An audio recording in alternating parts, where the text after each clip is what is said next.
Nous les brossons, les colorons, les coiffons chaque jour. Mais une fois au sol, les cheveux deviennent des déchets. Pas pour tout le monde. Dans ce salon, ces mèches coupées sont soigneusement mises de côté. Ça part dans une usine de recyclage de cheveux. C'est quelque chose, moi, qui me tenait à cœur. C'est un peu dommage s'il y a la possibilité d'en faire autre chose. Sur 100 000 coiffeurs, ils sont 6 000 dans le pays à les conserver.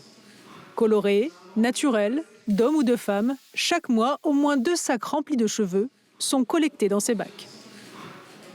En France, près de 4 000 tonnes de cheveux coupés finissent chaque année en décharge ou incinérés, un gâchis invisible depuis longtemps. Mais depuis 10 ans, les salons de coiffure comme celui-ci ne les jettent plus, ils les recyclent pour protéger les forêts et nettoyer les océans. Leur transformation commence ici, dans un entrepôt du centre de la France. Barrettes, pinces, élastiques, ces opérateurs font un premier tri des cheveux. Là, on reçoit en fait tous les cheveux de France, Belgique et Luxembourg. On reçoit à peu près 15 à 20 tonnes de cheveux ici tous les mois. C'est à peu près 2 millions de personnes. Et c'est ici qu'ils rentrent pour être recyclés.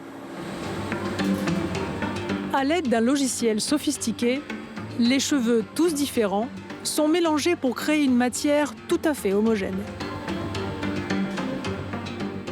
Voilà, là on retrouve notre matière première. C'est cette matière-là, du coup, qui permet de faire derrière notre produit de paillage et nos absorbants.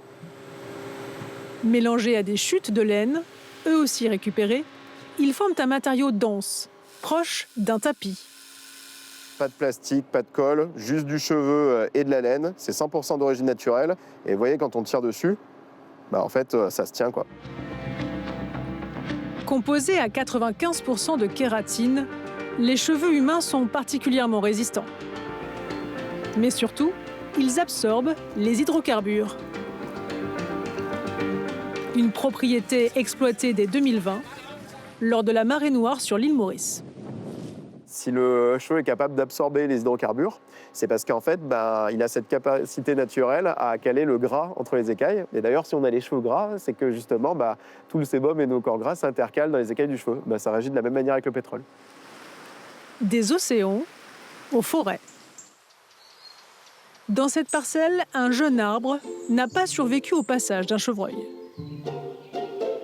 Ici, vous voyez un jeune plant qui a été complètement mangé ici. Il a été abruti, comme on dit, par un chevreuil qui devait être installé ici. Un phénomène fréquent. Pour protéger ces plantations, ce propriétaire forestier utilise des rubans à base de cheveux. Un petit ruban comme ça, à hauteur de chevreuil, pour en gros les dégoûter de venir manger l'écorce de l'arbre. Évidemment, l'écorce est bonne, elle est très sucrée, mais ça va être un répulsif pour eux. L'odeur humaine, un moyen naturel de dissuasion utilisé de longue date.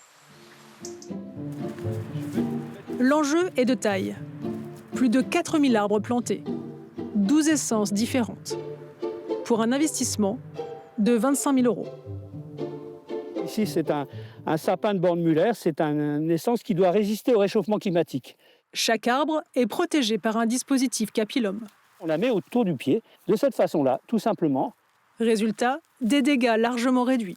La population de gibier, en particulier de grands gibiers, chevreuils et cerfs, a été multipliée dans la région par 20 en 20 ans. Ce qui fait qu'autrefois, on pouvait planter sans protection. Et aujourd'hui, si on plante sans protection, on est presque sûr qu'on va se faire manger la moitié de sa plantation.